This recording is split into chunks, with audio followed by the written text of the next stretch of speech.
Me parece que tiene el Sí, micrófono silenciado. ahora lo activé. Hola Carlos y hola Valeria. Bueno, Hola, ¿qué tal? Bueno, este tiempo en el medio es para grabar y convertir el archivo y subirlo a Zoom y después a su vez hay que empezar a trabajar sobre él para subirlo a la plataforma, si no lo perdemos. Así que bueno, por eso unos minutos de diferencia entre uno y otro. Estábamos con una intervención de Virginia, pero ahora tendríamos que esperar que volviera Virginia. Eh, pero vamos comentando, sí, hay una élite de gobernantes mestiza. Primero hay dos élites de gobernantes porque se reconocen los privilegios, o se otorgan privilegios incluso a las élites indígenas y luego aparecen élites españolas, pero en tercer lugar aparecen élites mestizas, una sociedad muy compleja.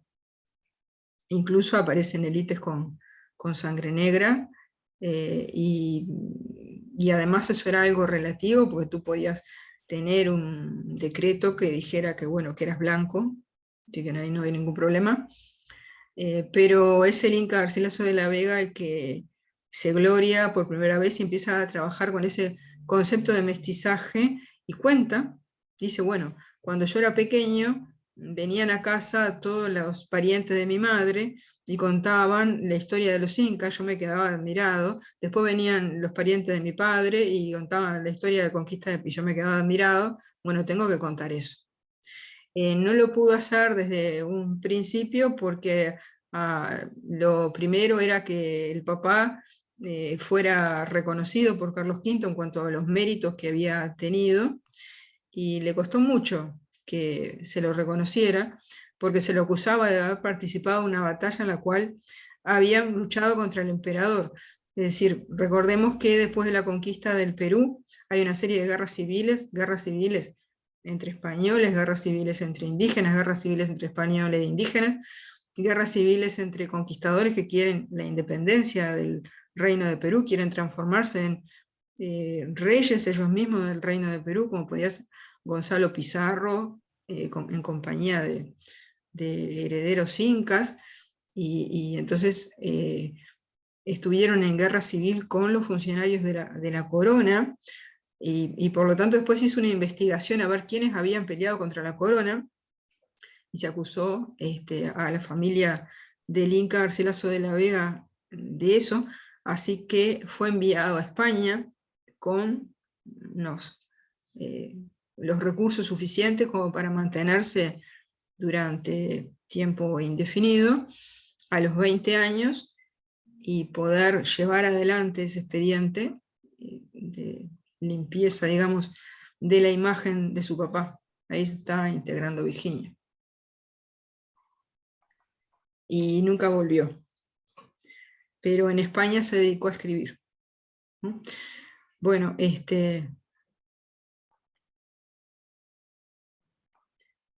hola Virginia. quiero Este, persa. eh, Disculpa. este tiempo en el medio, este tiempito es para grabar y convertir la grabación y después poder trabajar sobre ella. Sí, Este, gracias. No, entré a el otro link y todavía, claro, no era. ya estamos Disculpen. no, no, todos estamos un poco es una experiencia. Sí, sí. Estábamos comentando lo del mestizaje y por qué el Inca se gloria, decíamos que aparecen distintas élites gobernantes. Hay élites gobernantes indígenas, porque hay curacas, caciques, que son reconocidos como de la nobleza, o sea, con equivalencia con la nobleza española. Aparece también una nobleza española propiamente dicha, y aparece una nobleza indígena. Y esa nobleza indígena eh, se basa en la memoria del linaje indígena, o sea, los hechos heroicos del linaje indígena y los hechos heroicos del linaje español. Y por eso comentábamos que el Inca Garcilaso decía, bueno, cuando yo era pequeño venían a casa los familiares de mamá y se ponían a contar las hazañas de los incas. Yo decía, qué maravilla. Y venían a casa los parientes de papá y se ponían a contar las hazañas de los españoles. Yo decía, qué maravilla, ¿no? Este, y bueno, después contamos que fue muy compleja la historia del Perú. La familia del Inca Garcilaso fue acusada de haber enfrentado a la monarquía, porque hubo proyectos de conquistadores españoles de formar reinos independientes, como en el caso de Gonzalo Pizarro, que fracasaron, hacer ellos mismos una alianza con los indígenas y crear un estado mixto, que fracasaron, y luego se hizo toda una investigación a ver quiénes habían participado en esa guerra contra la corona. Fue acusado el papá del Inca Garcilaso, y entonces fue enviado por su familia a España con suficientes recursos como para llevar adelante ese pleito. Fue enviado a los 20 años, y bueno, se quedó encantado con España, no quiso volver, como le puede pasar a mucha gente, pero entonces pudo escribir. Y cuando escribe, se hace eco de los comentarios de la familia de su madre, y describe un incario, un imperio de los incas maravilloso. Porque como la familia de su madre decían, ay, extrañamos, un poco incluso de forma retórica, como suele decir uno, cómo se extraña el pasado, que en el pasado tuvimos esto. Generalmente uno cuando recuerda el pasado, uno generalmente se acuerda de lo bueno, destaca lo bueno, porque extraña lo bueno. Entonces fueron poniendo énfasis en cómo extrañamos esto, cómo extrañamos aquello, y el Inca Garcilaso escribió maravillas de la historia del Perú. Después, a su vez, describió las hazañas de la conquista, y no solamente las de Perú, se documentó para escribir otro tipo de hazañas, como por ejemplo la conquista de Florida. Parte de eso era realidad, decíamos, de Heródoto, y parte de eso era ficción, pero el asunto era maravillar a una audiencia de lectores.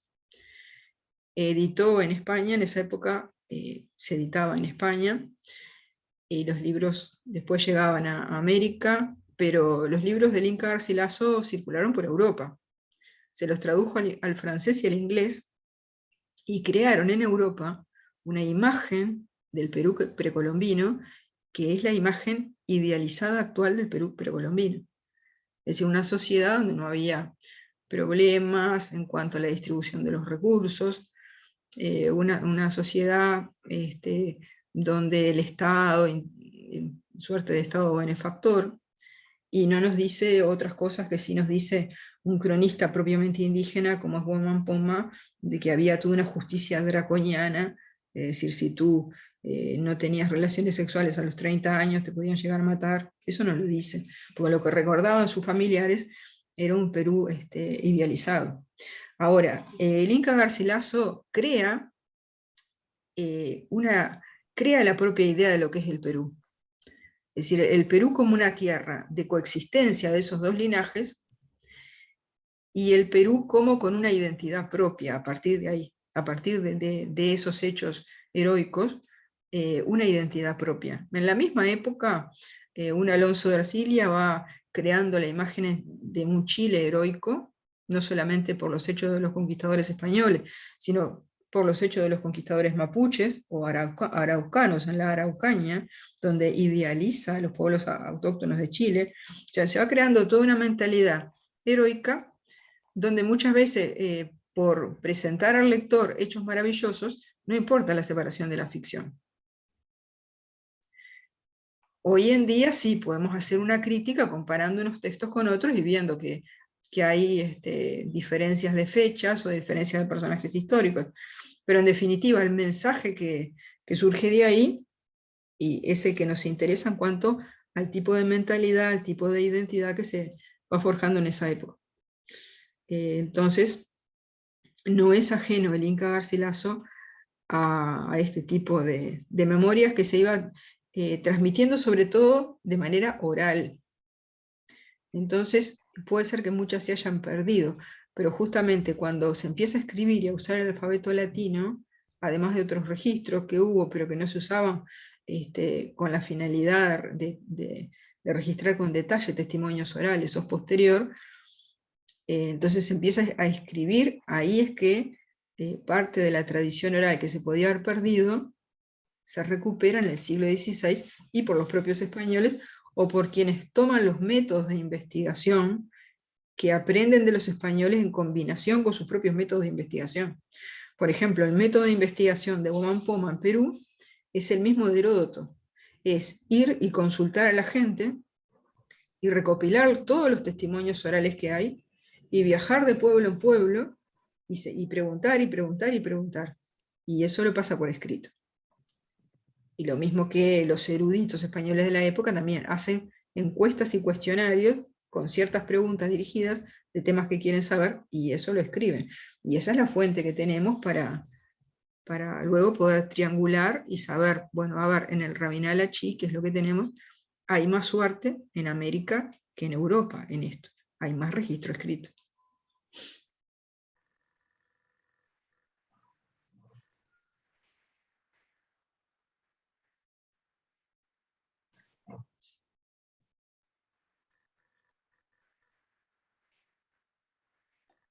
Y se podría agregar que había una conciencia historiográfica básica, no muy desarrollada, pero sí en lo básico de lo que es la historiografía, que se puede comprobar a través de los códices indígenas.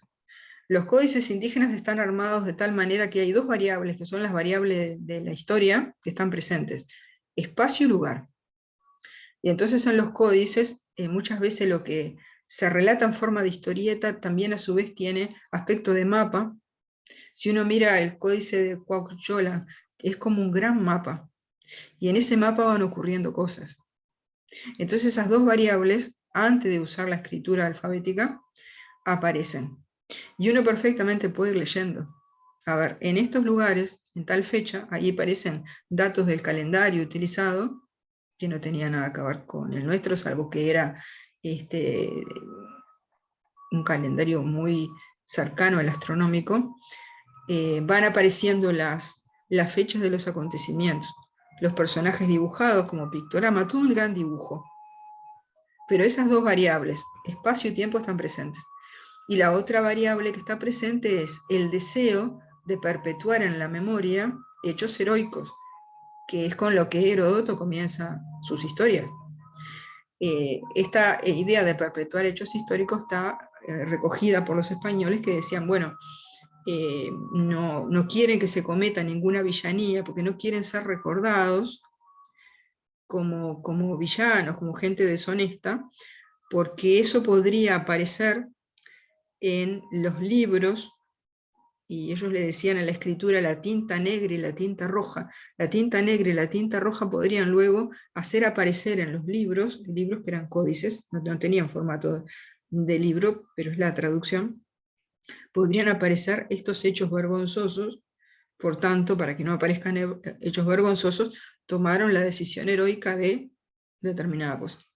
O sea, había una intención de perpetuar hechos heroicos, eso estaba, y estaban las variables tiempo y espacio de toda crónica.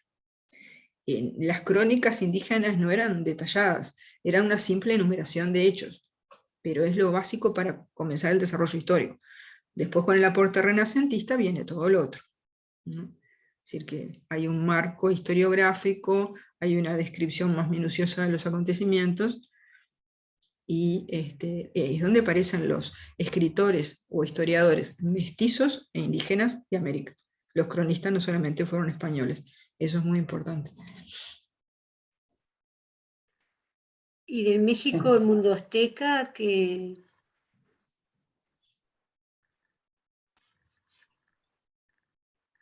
El mundo azteca tenía estas características, es decir, de querer recordar la memoria, mantener la memoria de hechos heroicos, de recuperar el espacio donde ocurrieron los hechos y el tiempo donde ocurrieron.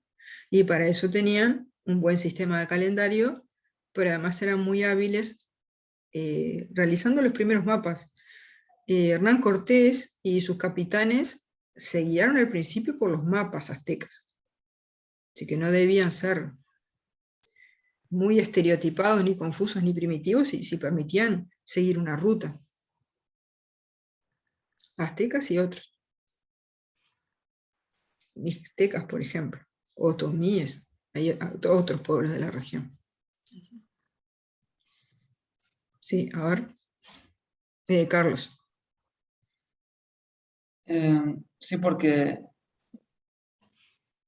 lo clave del curso es indagar en los puntos de encuentro, ¿no? que permitieron el engarce de esas culturas raíz. Y con la clase de hoy estoy pensando que en muchas cosas el engarce se produce, no sé si dejando de soslayo la religión cristiana, porque veo que estamos hablando mucho de el Rabinal Achi en relación con la antigüedad clásica, como, por ejemplo, todo esto que estamos viendo de los guerreros o de la historia, aunque en Herodoto hay una cosa que yo no he visto mucho en esto del Rabinel Achi, no he visto, que es el elemento de la causa. O sea, no hay casuística, hay una relación de hechos, hay una crónica, pero no hay una búsqueda de las razones, del porqué. En ese sentido es en el que yo me refería a que es una crónica, que es como pasaba incluso en Mesopotamia, ¿no?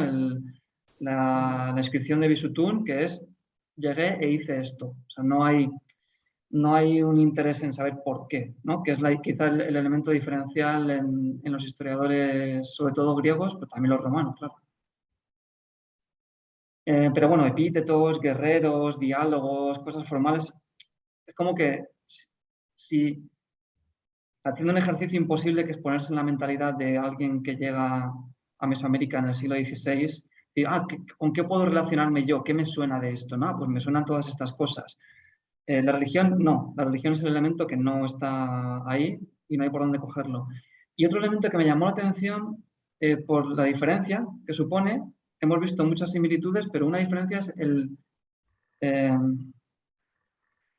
no sé si llamarlo amor o la mujer, porque me parece que en una de las últimas escenas, casi al final, cuando ya está sentenciada a muerte, le ofrecen yacer con la princesa, ¿no? Es un texto difícil de leer la primera vez. No sé si hay muchas cosas que no sé si he entendido bien, pero me parece que lo que le ofrece es eso, ¿no? Yacer con la princesa, que me parece que sería algo completamente inconcebible para un lector de novela de caballería.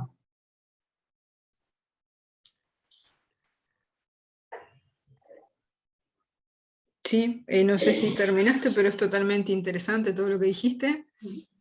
Es decir, lo de yacer con la princesa, que va acompañado de vestir las mejores telas tejidas por la misma reina, y beber los licores, los mejores licores y bebidas, está acompañado por la idea de que se lo va a sacrificar.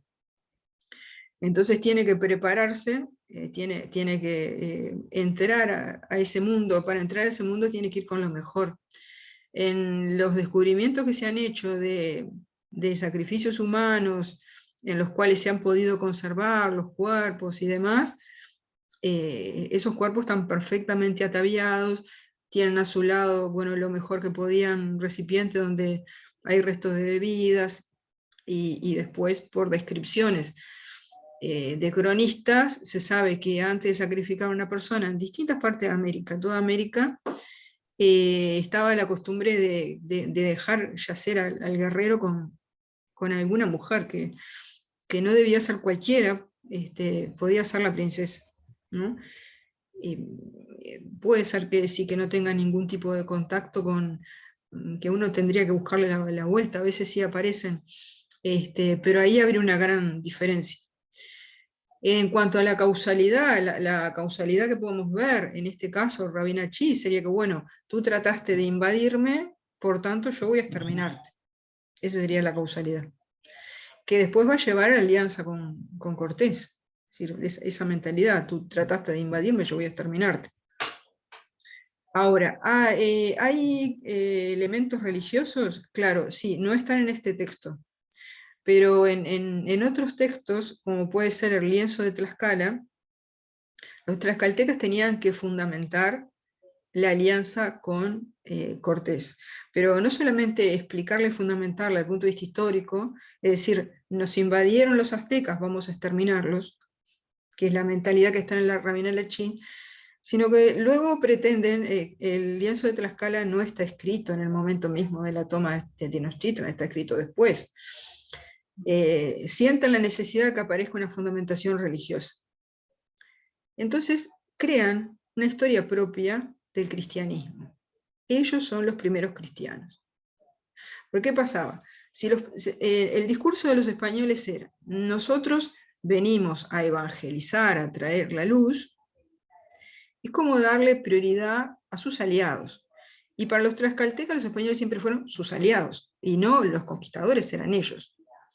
Así que entonces crean una historia en la cual no es el lienzo no solamente el lienzo de Tlaxcala, tenemos otros escritos tlaxcaltecas, como los del escritor tlaxcalteca que tomó el nombre de Muñoz Camargo, que escribió la historia de Tlaxcala. Entonces crea una versión en la cual ellos ven la cruz cristiana antes de que la lleve Hernán Cortés. Que uno podría pensar en algo así como una versión constantiniana, o sea, a Constantino se le aparece la cruz y por eso se convierte. Y ellos ven la cruz y se transforman en los primeros cristianos. Entonces, de esa manera, el cristianismo tlaxcalteca antecede al cristianismo español. Y después, en el siglo XVIII, cuando aparecen ya los primeros nacionalistas o protonacionalistas mexicanos, pues el nacionalismo mexicano es muy fuerte y es muy antiguo, y se basa en estas crónicas, se basa en estos elementos. Cuando aparecen ya los primeros protonacionalistas mexicanos, recuperan esta tradición azteca, y dentro de la propia Iglesia Católica, claro, después los expulsaron, ¿no? Pero dentro de la propia Iglesia Católica empiezan a sostener, ¿no?, el cristianismo tlaxcalteca en función de lo que dicen las crónicas, es anterior al europeo. O sea, ahí aparecería una explicación de tipo religioso. Y por lo tanto, si a nosotros se nos apareció la cruz, bueno, nuestra misión ya no es solamente nos invadieron, los tenemos que exterminar, no. Hay una misión de cruzado, y ahí es donde empiezan a adoptar los valores de la moral caballeresca. Tengo una misión de cruzado con relación a este otro pueblo indígena que ahí, a partir de ahí es idólatra, infiel, ¿no? Aparece otro elemento.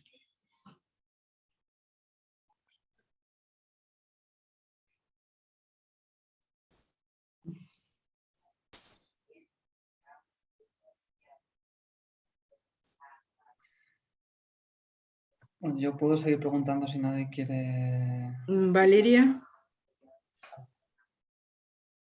No, yo no tengo preguntas, estoy intentando comprender a través de las preguntas que hace el compañero, de sus explicaciones, porque realmente es complicado llegar a comprender todo, al menos para mí. Pero como es a través de la lectura y eso, podemos ir teniendo una idea de las dos partes, ya sea española o indígena, de lo que fue todo el proceso. Sí, porque el objetivo de nuestro curso es un intento de comprender más allá de la retórica, porque desde el punto de vista retórico y nacionalista decimos, bueno, somos mestizos, ¿no?, para decir, somos diferentes de otros. Pero comprender, bueno, ¿y qué significa eso? Hay que ir a las fuentes, ¿no? Y no es que se acostumbre a leer el Rabinal Lachí y sacar conclusiones. O sea, y normalmente lo que se dice es, bueno, se sumaron porque no sabían lo que hacían. Y acá estamos entrando, bueno, a ver, ¿cómo era ese guerrero que después es un aliado en la expansión universal de México? En algo que convierte a México en capital de la nueva Roma, la nueva España, que desequilibra el mundo a favor de México. que genera una etapa de oro y prosperidad en México. Bueno, esos guerreros, ¿cómo eran? Claro. Y que al mismo tiempo le genera a México, por supuesto, problemas sociales, en la medida que hay desarrollo mercantil, aparecen, esto es una revolución además. La conquista es una revolución de todas las formas de vida, pero ¿cómo eran esos guerreros que participaron, digamos, en ese proyecto? ¿O no participaron? ¿No? Entonces, tratar de entrar en la mentalidad indígena es algo que no se hace, y uno ahí, como elemento de investigación, como pregunta de investigación, uno tiene que preguntarse a ver por qué no se hace. Es posible que no se haga porque uno rompería con lo que es un estereotipo de indígena. Le aparecería otra visión del indígena. Y que no conviene. Es decir, sabemos que los gobiernos actuales son gobiernos criollos, que luego convirtieron su criollismo en elemento de nacional. Por lo tanto, la cultura de todos debería ser la cultura criolla. Y uno no debería entrar ni en lo español, ni en lo indígena, ni en lo africano, no, es lo criollo. Se impuso un tipo de discurso, acá estamos tratando de romperlo.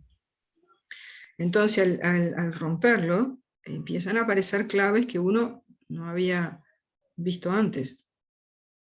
Y eso es lo interesante. Ahora, esta fuente no es que está oculta, o sea, no es que es rara de encontrar, no es que no se pueda encontrar, pero es que no se difunde por algún motivo, que uno tiene que preguntarse, porque unas cosas se leen y otras no. Y hay muchas más cosas que no se leen, mucho más que no se lee. Eso es lo que realmente yo me preguntaba, porque siempre se nos ha mostrado una cara de la historia, un pensamiento, pero al analizar a cómo ahora estamos analizando el pensamiento indígena, que llevó a las alianzas, como nosotros podemos comprender otra parte, otra características. Y siempre decir, bueno, en este contexto, de acuerdo con esta fuente, tampoco podemos presentar una visión esencialista donde digamos, el español es esto, el indio es esto, el africano es esto. Es en este contexto, con esta fuente, pero sí nos permite entender nuestras raíces.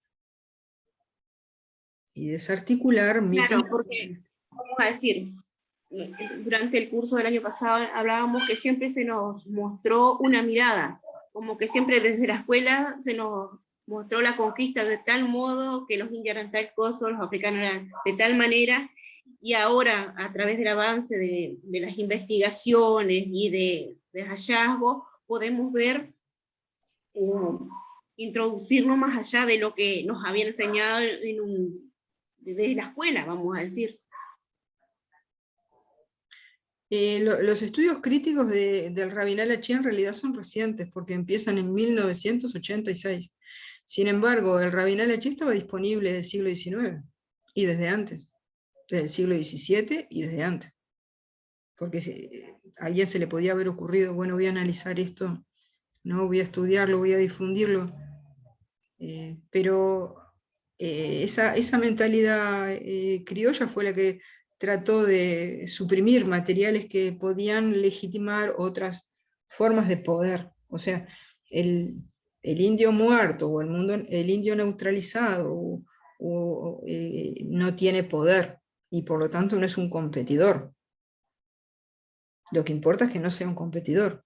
Ahora esta mentalidad heroica yo la encuentro hasta fines del siglo XIX, con los malones, por ejemplo, de los pampas o de los araucanos. Porque hasta fines del siglo XIX el Estado criollo, por ejemplo, en el cono sur, pero seguramente en México, en Yucatán, por ejemplo, no lograba imponerse. El guerrero tenía tales características que aunque fueran un grupito, por ejemplo, un malón que espantaba, era un grupo de 3.500 guerreros. O los charrúas, decían los virreyes, hacen temblar todo el virreinato con 300 guerreros. Bueno, estaban posesionados un poco de esta mentalidad. Que nosotros estamos viendo la primera parte del Rabinal Achí, después hay que ver cómo sigue, porque ahí aparecen otras características en cuanto a, bueno, mi valor, mis hazañas, eso está reiterado permanentemente. Tomé tu castillo, saqué, me llevé a tus niños, robé tus panales de miel, una serie de cosas ahí que están indicando que hay un desafío permanente de uno al otro. Eso es una mentalidad. Esa tendencia a desafiar permanentemente al otro es una mentalidad. Sí, a ver, Carlos. Sin preguntar nada, solamente al hilo de lo que está diciendo, una cosa llamativa de la traducción es que se habla de extranjero. En el texto hablan a menudo de, no sé si dice armas extranjeras o espadas extranjeras, también por este concepto también tan manido de llegaron los españoles que eran extranjeros. Ya bueno, o sea, en el texto del Rabin al-Achi hablamos del mismo grupo, aunque sean comunidades diferentes, es el mismo grupo. Y ellos hablan de extranjeros. Hablando de otro gran mito, de qué concebían ellos como extranjero. Sí, eso por un lado es una traducción, pero por otro lado lo que quiere decir es la masa extranjera, el hacha extranjera es la que le tomé al otro que lo vencí. Entonces, si uno mira las pinturas de Bonampak, los códices mayas, todas esas pinturas son muy abundantes, hay un motivo de que se repite todo el tiempo. Hay un guerrero que está sometiendo a otro, que lo toma de los cabellos, lo desnuda, porque aparece ese otro vencido desnudo, le arranca las uñas para que no pueda defenderse, y le quita todos sus atributos. Le quita la masa, le quita el hacha, le quita esa suerte de armadura de piel que tenía, todo. Y lo pasa a usar él. Y más todavía, le corta la cabeza, o lo sacrifica, desmembrándolo, y luego, que es una cosa que al final del Rabin al-Achi le pide Kichevinak a Rabin al-Achi, que tome sus miembros y los use, por ejemplo, el cráneo como una copa, o por ejemplo, los huesos de las piernas y de los brazos, que ahí haga una flauta, que era lo que se hacía, digo por poner ejemplos, porque de esa manera se hacían como instrumentos musicales, pero instrumentos para atemorizar a otros guerreros. O sea, con los huesos del enemigo se hacían instrumentos para asustar a otros por su ruido, porque de esa manera, dice, yo seguiré resonando, y en mi cráneo se seguirá bebiendo, y eso era un honor que le hacía. Ya, ustedes ven un español veía eso, decía, bueno, acá hay una crueldad horrible, espantosa, ¿no? Y visto en la mentalidad maya, bueno, eso es un honor que le están haciendo, y por eso se le pide que lo haga. Entonces, ahí es donde está el tema de la masa extranjera, el hacha extranjera, y yo puedo estar teniendo los huesos de mis prisioneros. Pasan a mí y me dan su poder, su energía. Y es más, si me lo como, también a través del canibalismo, ingresan los poderes del otro en mí, yo me hago cada vez más fuerte. Como que me lo como, me hago más fuerte, después, si otro me come a mí, se hace todavía más fuerte, si a veces se lo come otro, se hace todavía más fuerte, hasta que es una especie de superhombre, ¿no? El caníbal de los caníbales pasa a ser un superhombre, y bueno, y ahí hay una mentalidad que tiene su propia lógica.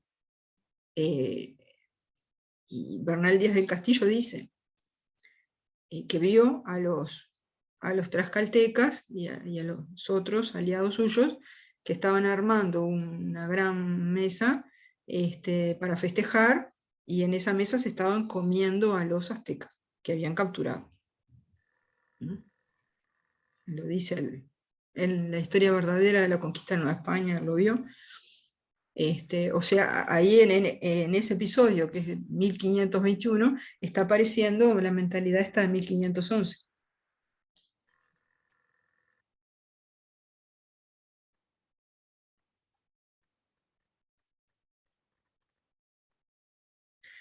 No crean ustedes que esto en Asia, en Europa y en África nunca pasó.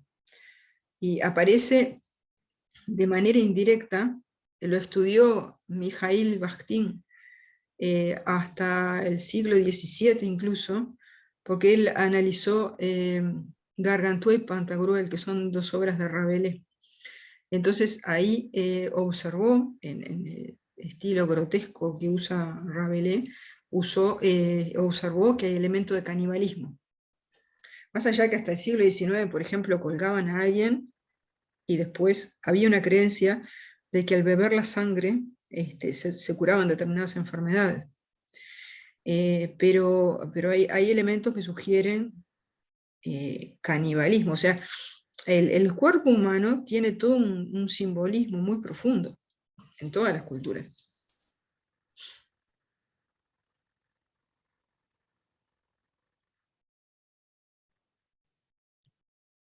¿Y podría decir algo más de este concepto? Nunca lo había pensado, de extranjero, porque no sé si termino de entenderlo. O sea, que al tomar sus atributos, su hacha, lo que sea, al hablar de extranjero se refiere a al botín que ha tomado del otro guerrero. Pero ¿existe en este texto o en textos que usted conozca alguna... Bueno, claro, es que o sea, ¿algún otro concepto que defina eso que nosotros ahora definimos como alteridad o el extranjero o algo así? ¿O Claro, lo que pasa es que muy perfilado? en la traducción no hay otra manera de ponerlo, como que es extranjero porque no es de ellos. Pero seguramente sí habría que buscar una manera más sutil de traducirlo. Depende de las versiones. Y hay versiones mejores, pero esta era la que estaba en PDF, hay otras que están en papel, pero ustedes las pueden ubicar buscando y compararlas. Entonces, esta versión me dice extranjero, ¿qué me dice otra versión del Rabin al-Achi? A ver si me da un sentido más afinado. Profe, pues, yo entiendo como extranjero que él se refiere a todo lo que nos pertenece a su comunidad, a su espacio, todo lo que viene de afuera. No sé, puede ser que él se refiere a esto, y lo ve al otro como un extranjero porque él viene de afuera a querer quedarse con lo de él. En principio esa sería la interpretación que tenemos que hacer. No dice si se lo tomó a los quiché, se lo tomó a otro pueblo. Pero aparentemente por el contexto, como se están desafiando uno al otro, y se están haciendo recordar lo que uno le tomó al otro, podría ser sí. Él está recordando lo que le tomó, porque ahí hay una discusión acerca de quién es más valiente que quién. Entonces, ahí empieza, bueno, durante 260 días estuvimos sitiando tal ciudad, donde a su vez los 260 días no es que sean 260 días, es una manera de decir, porque 260 días era el calendario lunar, 365 días el calendario solar. Lo están diciendo como quien dice, bueno, estuvimos, no sé, una cantidad de años sitiándolos, no quiere decir que justo desde el punto de vista histórico hayan sido 260. También hay mucha metáfora, mucha metonimia en todo lo que se dice. También como que se desafían quién es más digno, porque tú eres hijo de la nube, tú eres hijo de También, la niebla. sí. Como que hacen referencia, como usted hablaba, si bien no se refiere a algo mítico, no nombra dioses específicos, pero algo de magia tiene. Y quien como que está más... Sí, porque es una religión, la de los mayas, animista. O sea, el mundo tiene vida. Una papa tiene vida, una piedra tiene vida, todo tiene vida. Entonces no es necesario que yo diga el Dios de tal cosa. No, ya si digo la niebla, el cielo, la tierra, las nubes, estoy hablando de cosas que tienen vida.